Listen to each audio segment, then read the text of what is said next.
Welcome back, listeners, to Sandman Stories Presents, a folklore podcast where I read you to sleep or until the next story. I'm your host, Dustin. This is part of my October Halloween series, a story called The Cold Hand.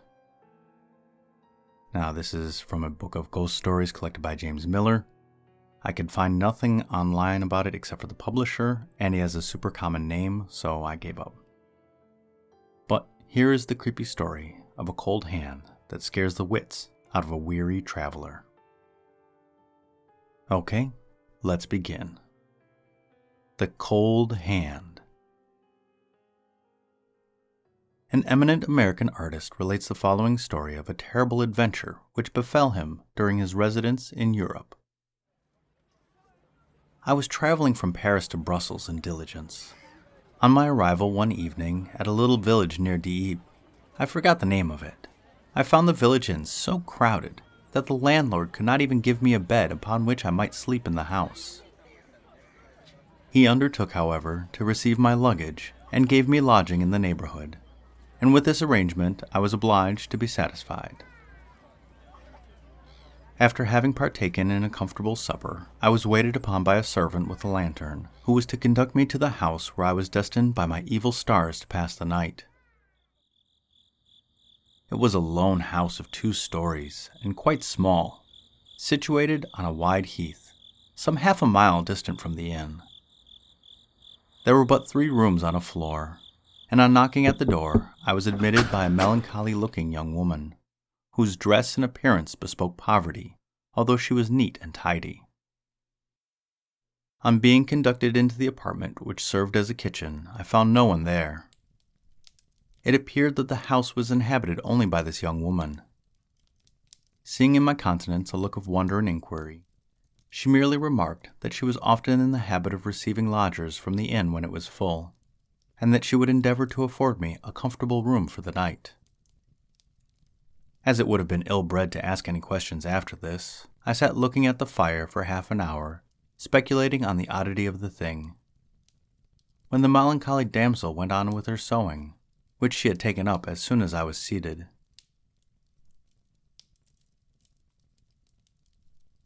At last, being quite fatigued from my day's ride, I desired to be shown my sleeping room. It was of very moderate dimensions and situated on the ground floor. In fact, it was but barely large enough to afford room for a single bed, and a few inches of the floor on one side where I might undress, and there was a window opening near the head of the bed.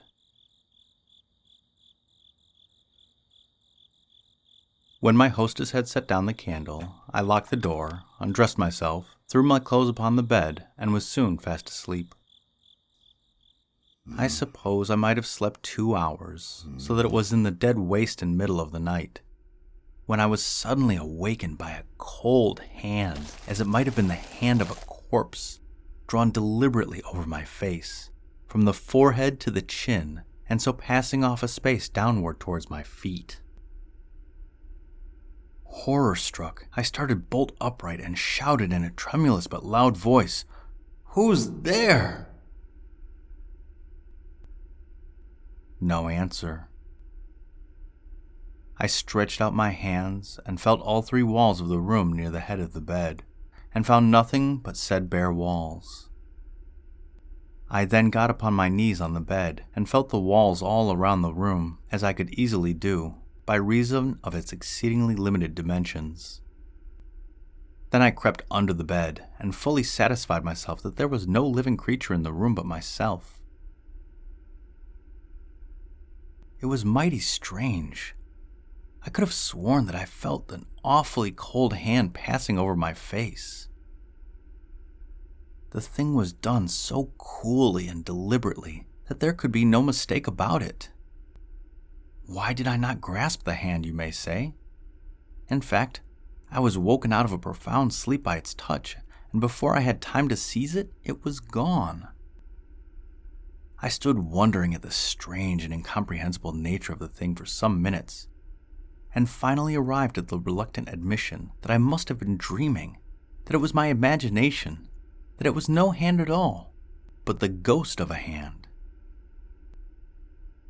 In a very confused and unsettled state of mind, I at length got into bed again, and still unrested from my fatigue, I speedily fell into a doze. Before I had completely lost my consciousness, however, I felt the same appalling sensation as before. That horrible, corpse-like hand dragging itself like the body of a serpent over my face. Horror of horrors! I screamed out at the utmost pitch of my voice. "Who's there? Who? What are you? Speak! Avaunt! Be gone!" I sprang instantly out of bed and felt in the darkness all around the room again. There was no one to be found. There was nothing but empty space as before. I was, to use the homely phrase, completely dumbfounded. The former theory of dreams and imaginations would not hold good now. The thing was too real. It was a hand, and nothing but a hand. I could swear to it. It might be, and probably was, the band of a dead man. But it had skin and bones and muscles and motions, and it had sent, I thought, all the blood in my body back to my heart as it passed over my face. It came and went this time more suddenly, so that I had no time to grasp at it, both of my hands being under the bedclothes. Now, I'm an indifferently well-informed person, something of a philosopher, and never had been a believer in ghosts or supernatural appearances of any sort or kind. But this thing staggered me. I could not but think with Hamlet that there are many things which are not dreamt of in your philosophy. Where could the owner of the hand be? He was not in the room, that was clear. There had not been enough time for him to escape from it, even if the door had not been locked, which it was, very securely, as I had just proved. There was no fireplace, so he could not have crawled up the chimney. There was no closet or hiding place of any kind. The thing was utterly inexplicable. I could make nothing of it, and in a desperate state of doubt and bewilderment, I once more took myself to bed and thought about it until my brain ached again, but all to no purpose. Fatigue and drowsiness at length overcame me, and I slept till morning without further disturbance. It had been arranged that I should have my breakfast at the house where I now slept. When I sat down, my melancholy hostess inquired how I had slept, and hoped that I had a comfortable night. "On the contrary," I replied, "the night was rather an uncomfortable one for me, such that I never desire to pass again." I then proceeded to narrate the whole affair as it had passed. She listened with fixed attention, only interrupting me with 2 or 3 questions. When I had concluded, she said, "It must have been my poor drunken brother.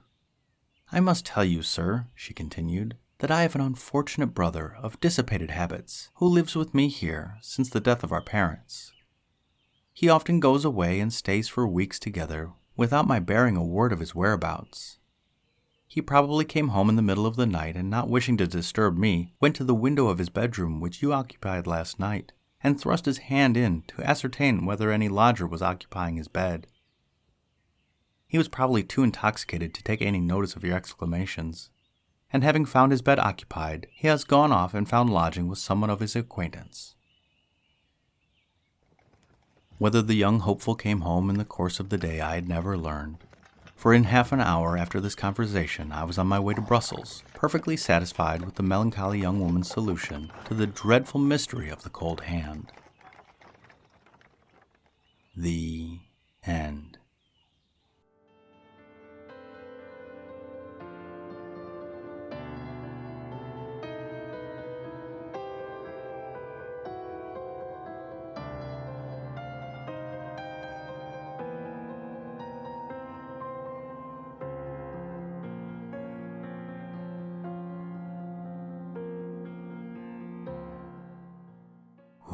That was so creepy.